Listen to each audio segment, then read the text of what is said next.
বিপদসীমার উপর দিয়ে বইছে বিশালগড় বিজয় নদের জল। নদীলাক, নারাউড়া, চন্দননগর সহ বিস্তীর্ণ এলাকায় বাড়িঘরে প্রবেশ করছে বন্যার জল। আতঙ্কে এলাকাবাসী। উদ্ধারে নামে এনডিআরএফ টিম। মঙ্গলবার দুপুর 12:30 জানা যায়, সোমবার থেকে টানা প্রবল বর্ষণে বিশালগড় মহকুমার বিস্তীর্ণ এলাকায় বন্যার জল বিপদসীমার উপর হয়ে মানুষের বাড়িঘরে প্রবেশ করছে। উদ্ধার কাজে নামে এনডিআরএফ টিম। নদীলাক এলাকার কৃষকরা বেশ কিছুদিন পূর্বে জমিতে ধানের চারা রোপণ করেন। মঙ্গলবার মধ্যরাত থেকে বিজয় নদের জল এই কৃষি জমিতে প্রবেশ করে। জলের নিচে তলিয়ে যায় সমস্ত কৃষি জমি। এলাকার কৃষকদের মাথায় হাত। রাজ্য কৃষি দপ্তরের সাহায্যের দাবি জানান এলাকার ক্ষতিগ্রস্ত কৃষকরা।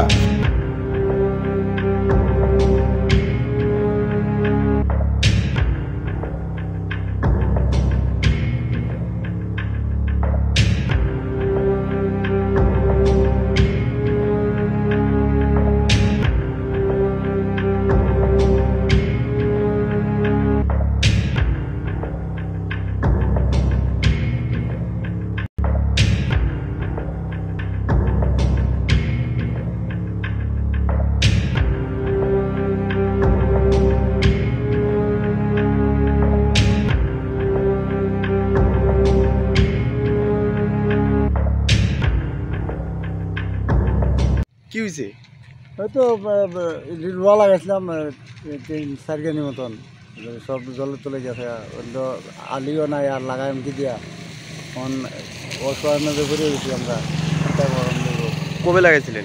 হয়তো লাগাইছে 15 দিন হয়েছে। 15 দিন। কত মানে কেমন ক্ষতি হয়েছে? ক্ষতি তো পুরো মানে যখন জল যত না কমে তখন তো হইতে অনেক সম্ভাবনা আছে আর কি। কতখানি জায়গা আপনার? মানে আমার 4 কেজি। 4 খানি। আপনি কি নিজের ক্ষেতই না? না না, পত্তন বাকি। অনুমানিক কত টাকার ক্ষতি হয়েছে আপনার? হয়তো কানি খেতে 12-14 খরচ হয়। কিভাবে টাকা?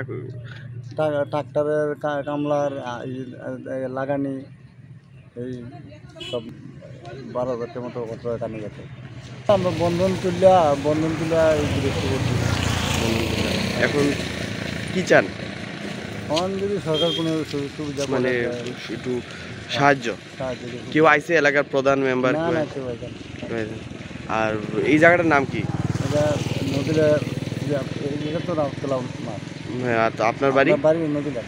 নদীলাক কোন পঞ্চায়েত? চন্দননগর পঞ্চায়েত। আপনার নাম? শহীদ মিয়া। বাড়ি কোনখানে? নদীলাক।